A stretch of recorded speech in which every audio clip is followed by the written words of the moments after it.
உருளைக்கிழங்கு போட்டுக்கிறேன். கொஞ்சமாக பெருங்காயத்தூள் போட்டுக்கிறேன். 1 டேபிள் ஸ்பூன் சாம்பார் பொடி வீட்டிலே ரெடி பண்ணது. தேவையான அளவு உப்பு போட்டுக்கலாம். அரை எலுமிச்சம்பழம் புளி கரைச்சி வச்சு ஊற்றிக்கலாம்.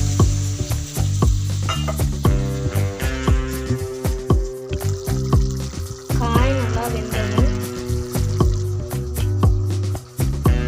வடிச்ச சாதம் போட்டு மிக்ஸ் பண்ணிக்கலாம்.